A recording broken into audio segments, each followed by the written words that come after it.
Good day, everyone. My name is Clint Day, an 8th grader from St. Monica Catholic School. I'm making this video today to talk about wildfires and its impact to our environment. I am sure most of you are aware that pretty much this past few years, we had several wildfire events around the globe, even here in the US, like California. If you remember, around the end of 2019, there was also a big wildfire event in Australia. Europe has also had its wildfire numbers of events rising from 2018 to 2019. During the summer of 2019, Spain, Portugal, and southern France battled the largest blazes seen in over 20 years. The same goes with California. If you remember the Camp Fire in 2018 that ended at least 88 lives and destroyed more than 18,500 structures, it was considered the largest global loss event of the year. Then, another one followed shortly, which was the Woolsey Fire in Southern California. All these have caused billions of dollars in losses to our economy. I always wondered how wildfires occur. Unlike, how can fires spread that fast or even get started without anyone starting it, right? The way it's called wild, we assume that humans have nothing to do with it, right? But if they say changing weather patterns are clearly influencing wildfire activities, we may want to ask ourselves, so what causes the climate change? Are we humans part of that somehow? Well, of course, climate change is only part of the problem.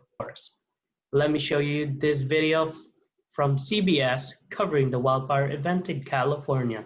The firefight in the canyons north of Los Angeles continued into the night as structures burned, forcing evacuations. The fire started just before 3 p.m., quickly growing into a major threat. Gusty winds are blowing these flames through the canyon. You can see this fire erupting here as it hits heavy brush. The concern are the homes on the other side of this hill. Statewide, utilities cut power to more than 209,000 customers to minimize the fire risk. In Northern California, the cause of the Kincaid fire, which consumed more than 10,000 acres, is still unknown. All right, I chose that video to be played because it shows how big the impact is to us, humans. Lots of people lost their homes. What else? The long-term effect. Let's talk about the epidemic of dead trees, the health hazard, the winds causing stinging eyes, burning throats, and severe coughing. They say a single wildfire can spew more pollutants into the air than millions of cars.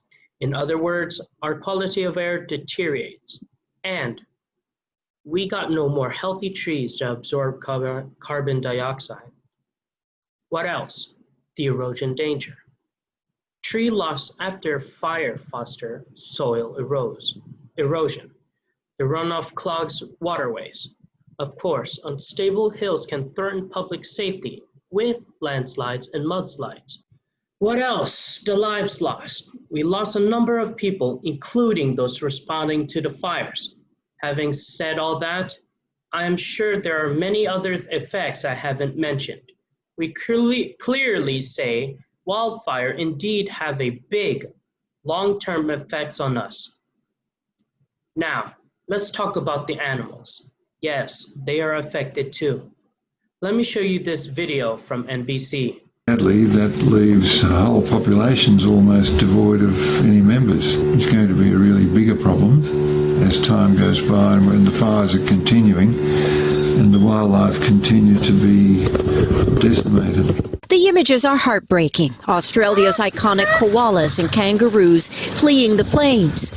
Scientists point to rising temperatures linked to climate change, increasing heat waves and droughts here, creating extreme conditions for fires that could wipe out species of plants and animals completely.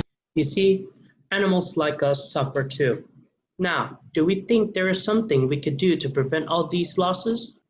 People need to care about the environment. Stop pollution. Let's be mindful of our nature as we continue to progress. Thank you for watching my short video. God bless everyone.